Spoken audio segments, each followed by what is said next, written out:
Pois bem, né? A aula agora sobre os sacramentos da igreja, quando a gente falou a respeito da Santa Missa, a gente chegou a falar sobre a Eucaristia, né? Bem brevemente. Hoje a gente vai ver com um pouco mais de detalhes sobre o sacramento da Eucaristia e os três primeiros sacramentos da iniciação na vida cristã, que é o batismo, a confirmação, né, que comumente chamamos de crisma, e a Eucaristia, certo? Então, primeiramente, vamos entender o que é um sacramento, né? Pode passar o slide aí, Vinícius. O que são os sacramentos? Os sacramentos são canais que nos transmitem a graça de nosso Senhor Jesus Cristo. Como vocês podem enxergar aí nessa imagem, o sacrifício redentor de nosso Senhor na cruz, acho que todo mundo aqui sabe, é justamente aquilo que nos concede a salvação, certo? Sem esse sacrifício, nós não teríamos como se salvar. O homem, por sua própria natureza decaída no pecado, na concupiscência, ele sozinho não é digno de herdar não, perdão, de entrar no reino de Deus.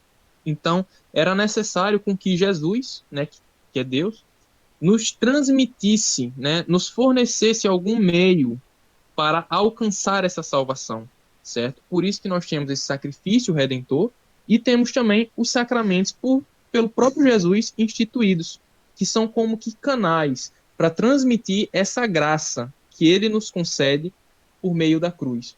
Então, do batismo até a extrema unção, ou unção dos enfermos, né, como também é muito falado, todos esses sacramentos nos transmitem essa graça, certo? Do sacrifício de nosso Senhor e nos fazem ficar mais próximos de Deus, mais próximos da salvação, mais próximos do céu, né?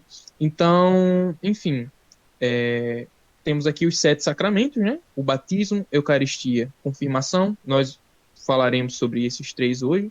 Aí, reconciliação, que comumente chamamos de confissão, né? Ou então o sacramento da penitência. Matrimônio, ordem e unção dos enfermos ou extrema unção, certo? São esses sete sacramentos. Pode passar, Vinícius. Pois bem, temos aqui o sacramento do batismo, certo? Que é a porta para os demais sacramentos, né? Você não tem como, o homem não tem como receber a graça do sacramento, sei lá, da reconciliação, a graça do sacramento da ordem, a graça do sacramento da Eucaristia, se antes ele não for batizado, certo? O batismo é justamente o sacramento primário, certo? Que é o que nos possibilita de receber os demais. E o batismo, como está ali escrito, né, nos torna filhos adotivos de Deus. Isso quer dizer que, antes de recebermos o batismo, nós somos apenas criaturas pagãs, certo? Onde a nossa alma está manchada pela mancha do pecado original, e se já atingimos a idade da razão, né, dos 7 anos para cima, nós muito provavelmente já teremos pecados pessoais, né? Muito provavelmente não, né? Teremos, de fato, pecados pessoais, pecados cometidos por nós mesmos. E quando nós somos batizados, como quando o homem ele é batizado, ele deixa de ser uma mera criatura e passa a ser filho ou filha de Deus, certo? Então, somos batizados na morte de nosso Senhor Jesus Cristo e recebemos pela primeira vez a sua graça.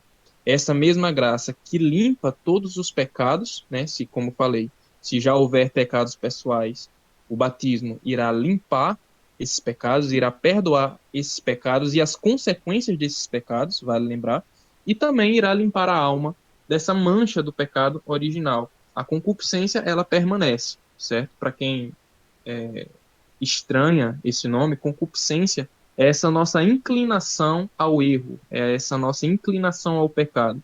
Então, para todo sempre nós teremos essa inclinação, exceto no céu, obviamente, né? Mas aqui na terra, até nós morrermos, nós, ainda que batizados, permaneceremos com a concupiscência, com essa nossa inclinação, nossa tendência ao pecado, certo? Então, quando batizados, nossa alma fica limpa, né? Fica pura, e o batismo nos insere também no corpo místico de Cristo, que é a igreja, como São Paulo fala em 1 Coríntios 12:12 e também lá em Colossenses, onde ele especifica ainda mais, dizendo que este corpo, certo, é uma unidade. Cristo é a cabeça e nós somos os membros. Então, quando batizados, nós somos inseridos neste corpo. Então, nós oficialmente passamos a fazer parte certo? Do corpo místico de Cristo, que é a igreja. Nos tornamos membros da igreja a partir do batismo, certo? Quando batizados. E nessa passagem de João, João capítulo 3, versículo 5, Jesus fala justamente, naquela conversa com Nicodemos, onde ele diz que aquele que não renascer da água e do Espírito não poderá entrar no reino de Deus, né? Pega muito disso que a gente falou aqui no início, né? Sem batismo, sem receber graça alguma, o homem não pode se salvar sozinho, certo? É por meio da graça de nosso Senhor, que nos é transmitida pela primeira vez no batismo, em que nós somos salvos, certo? Por conta dessa graça, não, como é que eu posso dizer, pelos nossos méritos, né? Não por méritos nossos, mas sim pelos méritos de Cristo na cruz, que nós somos salvos. Então, aquele que não é batizado, aquele que é apenas uma criatura pagã, que assim que é concebido já está em um estado de traição com Deus por nascer pecador, essas pessoas não têm como se salvarem sozinhas, certo? Precisa justamente da graça. E o batismo imprime justamente esse caráter regenerativo na nossa alma para sempre, né? Uma vez batizados, seremos, né, sempre batizados, né? Batizados eu quero dizer no sentido que não tem mais como se batizar novamente, né? O batismo é só um. Então, aqui é uma passagem de Mateus, Mateus capítulo 28, versículo 19, que diz: E disse-lhes: Ide, pois, e ensinai a todas as nações, batizando-as, vê só, batizai-as em nome do Pai, do Filho e do Espírito Santo, né? Então, Jesus justamente ordena que os discípulos batizem, né, toda criatura em todas as nações, porque o batismo, como vimos, né, é o sacramento, é o primeiro sacramento, né? Então, para receber os demais é necessário primeiramente ser batizado. E para todo sacramento, certo? O batismo ele terá que ter obrigatoriamente uma matéria, certo? Que aqui no caso do batismo é a água, né? Vai precisar também ter a fórmula, que são as palavras proferidas pelo padre, né? Pelo ministro que está administrando o sacramento. Terá que haver intenção, certo? O ministro ele terá que ter a intenção de fazer o que a igreja faz e o ministro, né, legitimamente ordenado, né? Um padre, por exemplo, né, ele é permitido realizar o batismo. No caso de nós que somos leigos, nós não podemos, nós não estamos autorizados a ministrar batismo algum, exceto em caso de urgência, certo? É o chamado batismo de urgência. Você tem, por exemplo, ali, sei lá, uma criança que ela está prestes a morrer, só tem você e ela no meio do nada, né? Então você pega lá a água e você poderá, né, por ser um caso de urgência, batizar essa criança, né? Eu não sei se vocês conhecem o Ítalo Marcilli, enfim, ele já falou bastante que já realizou muitos batismos de urgência, né, no hospital e tudo mais, quando a mãe ou a criança estava prestes a morrer e não tinha mais solução, não tinha mais jeito, né? Então, era necessário com que ele aplicasse um batismo de urgência para que aquela pessoa pudesse, de fato, ir para o céu, né? Pudesse receber a graça. Então, novamente, os requisitos aqui para o sacramento do batismo ser válido e para qualquer outro sacramento ser válido é necessário matéria, no caso do batismo é a água, né? Vocês sabem bem. Se fosse um suco de uva, obviamente o batismo seria inválido, então precisa ser obrigatoriamente água. Precisa ter a fórmula, que são as palavras proferidas, né, pelo ministro, né, pelo padre, que é eu te batizo em nome do Pai, do Filho e do Espírito Santo. Precisa ter a intenção de fazer o que a igreja faz e um ministro legitimamente ordenado para realizar esse batismo, né? O sacerdote, ele é legitimamente autorizado para batizar, enfim, crianças, adultos, enfim, para ministrar o batismo. E, pode passar para o próximo slide, Vinícius. Aquela questão lá, pô. A dúvida. Sim, aquela questão do justamente batismo de desejo, né? Pode Não, acabar também, acarretando alguma. também aquela questão. Só entra para o reino dos céus se você for batizado. Isso quer dizer que as pessoas que não são batizadas vão para o inferno? Então, Vamos lá. Existe uma circunstância, vou chamar assim, em que uma pessoa, uma criatura pagã, certo? Um homem que ainda não foi batizado, ele pode ir para o céu sem ter recebido batismo, sem ter sido batizado. É o que a gente chama de batismo de desejo. Só que, obviamente, vai depender, né, vai variar as circunstâncias. Por exemplo, vamos supor que Vinícius, que ainda não é batizado, né, chegou o dia, hoje, ele vai ser batizado hoje. E aí ele está a caminho da igreja para ser batizado, quando ele é atropelado e, pum, morre na hora, né? E aí, como é que vai ficar a alma de Vinícius? Ele vai para o céu, ele vai para o inferno, como é que fica? Aí que está justamente o batismo de desejo. Vinícius, ele possuía a intenção de ser batizado e ele já estava indo ser batizado.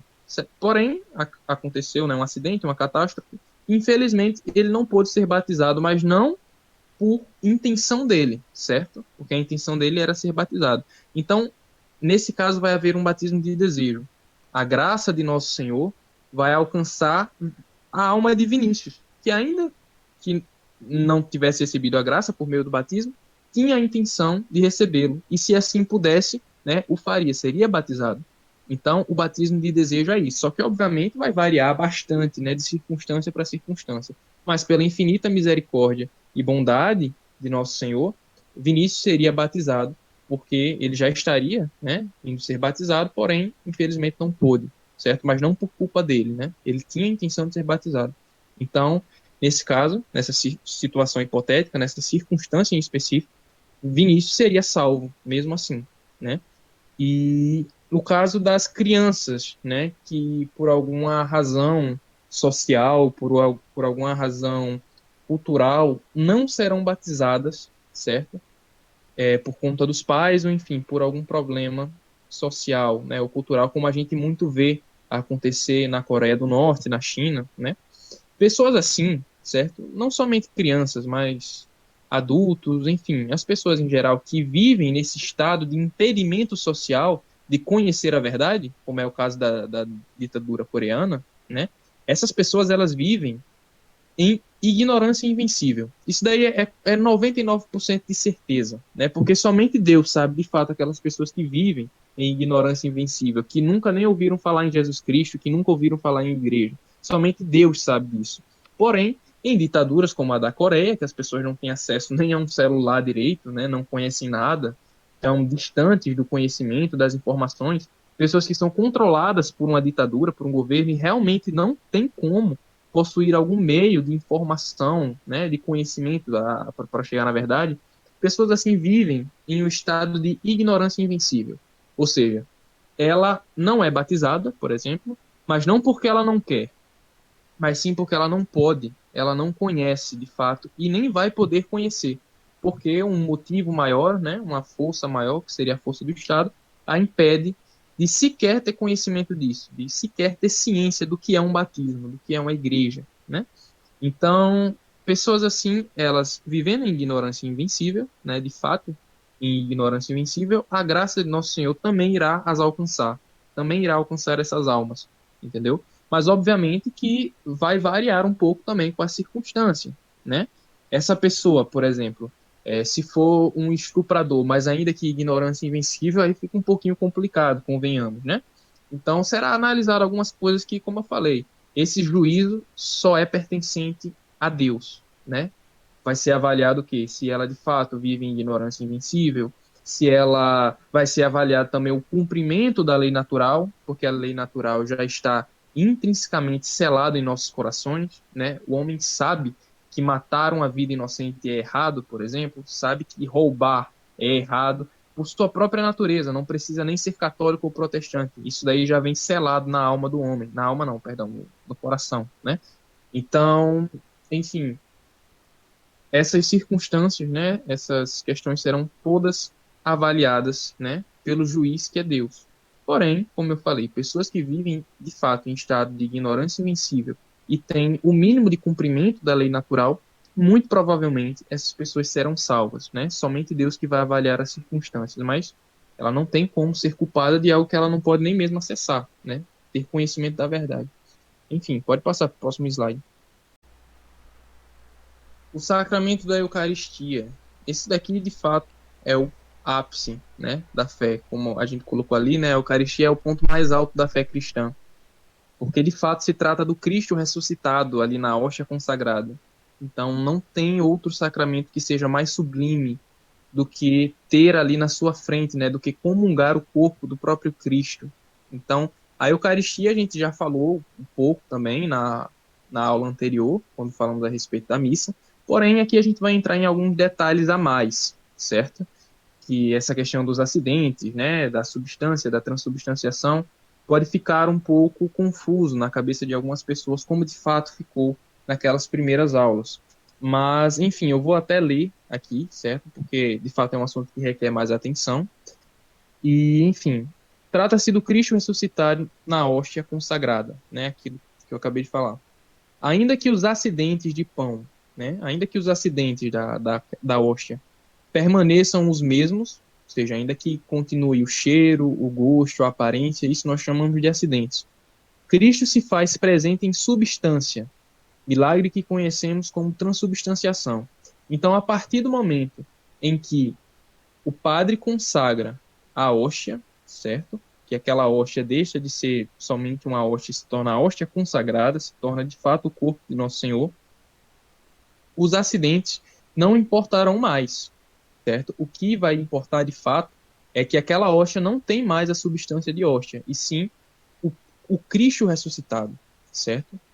O mesmo Cristo, que é Deus, Pai, Filho e Espírito Santo, esse mesmo Deus vai estar ligado, não somente ligado, mas vai ser de fato ali a Eucaristia, né? Então, a substância do pão é alterada, não vai ter mais substância de pão, e vai ser Jesus Cristo ali, vai ser Nosso Senhor ali, em corpo, sangue, alma e divindade. O Cristo por completo, sem faltar absolutamente nada, nem mais de Cristo, nem menos de Cristo. É o próprio Jesus ali. E nós temos, né, no decorrer da história da igreja, vários, enfim, acontecimentos, vários episódios, assim, né, que de fato milagres eucarísticos, como nós chamamos, e até mesmo os acidentes foram mudados, né? Até mesmo os acidentes, né, foram, por exemplo, no milagre de Lanciano, né, um milagre que eu gosto bastante. Teve também o milagre de Buenos Aires, que foi recente, né, na década de 90, se eu não me engano, onde a hóstia consagrada de fato deixou de ser assim, ter o formato de pão, né, ter o aspecto de pão e tal. Os acidentes foram mudados e se tornou ali uma carne viva, né? Se tornou ali sangue puro, sangue vivo, assim, na frente, né, assim, em aspecto físico mesmo, não somente em substância, como a gente viu, mas em substância e em acidente. E a gente colocou aqui um exemplo, né, um exemplo claríssimo que eu gosto de usar bastante, para a gente traçar essa distinção entre a substância e o acidente, né? O acidente que ele não necessariamente está intrinsecamente ligado à substância, como é o caso aqui do homem, certo? Do ser humano. Qual que seria a substância? Qual que seria a essência do homem, do ser humano? Seria então a sua racionalidade. Você pode perceber que o que difere o ser humano das demais criaturas é que o ser humano ele é um animal racional, né? Ele possui razão, diferente dos cachorros, dos gatos, enfim. E quais seriam os acidentes de um homem, né? Seria a sua estatura, seria a sua cor, seria seu aspecto físico, né? Se o homem é gordo, se ele é magro, se ele é negro, se ele é branco.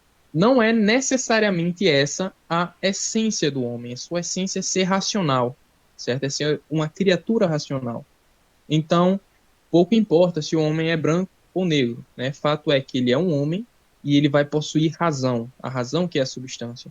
Então, a mesma coisa acontece com a hóstia consagrada, certo?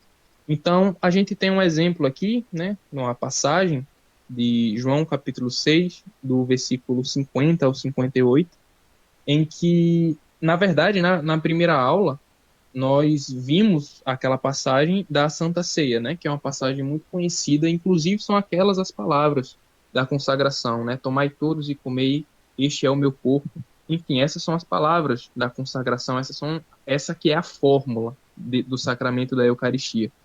E nessa passagem de João, vai ter justamente Jesus não deixando brecha alguma para nenhuma outra interpretação, que não seja que a Eucaristia é verdadeiramente o corpo, o sangue, a alma e a divindade de nosso Senhor. Ele não vai deixar brecha, né? É uma passagem bem extensa, então, enfim, os slides também serão disponibilizados, mas eu aconselho que vocês peguem a Bíblia, de fato, e vocês leiam esse capítulo 6, né? Essa parte aí da Eucaristia vai começar mais ou menos ali no versículo 48, por aí, e Jesus não deixa brecha, né? Jesus não deixa brecha. Vocês podem até perceber aí que os judeus, né, eles ficaram confusos. Como que pode este homem dar o seu sangue para nós bebermos, né? A sua carne para nós comermos? E aí Jesus insiste. Ele não diz que é uma metáfora, ele não faz a explicação de uma parábola como se isso daí fosse uma parábola. Não, ele continua insistindo.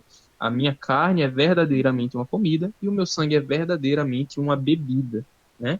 Então, não resta dúvida alguma que, de fato, a Eucaristia é o corpo, o sangue, a alma e a divindade de nosso Senhor Jesus Cristo, o próprio Deus por completo, certo? Então, pode passar para o próximo slide, Vinícius. Aqui está o sacramento da confirmação, certo? O sacramento que a gente também, né, comumente chamamos de crisma, tá? É até importante a gente traçar essa diferença, porque o sacramento da confirmação, a gente chama assim de crisma e tudo mais, mas crisma é o nome do óleo, certo? A gente tem aqui nessa pintura o bispo passando, né, o óleo aqui na testa, acho que é uma menina, né? E, enfim, crisma é esse óleozinho aí, certo? O sacramento mesmo é chamado de confirmação. E o sacramento da confirmação confirma, literalmente confirma, né, a nossa fé, certo? E não somente isso, mas imprime também um caráter na nossa alma, um caráter indelével na alma. E o sacramento da confirmação também nos concede, nos transmite os 7 dons do Espírito Santo, né? A gente vai ver também mais para frente cada um deles em particular, mas esses 7 dons, né, eles vão ficar justamente selados na nossa alma, né, porque é para sempre, até quando morrermos, certo? Isso daí que essa que seria a grande diferença, né, entre o batismo, por exemplo, onde nós recebemos pela primeira vez a graça, e a confirmação e a crisma, porque na confirmação é como que essa graça ela fosse reforçada ainda mais na nossa alma.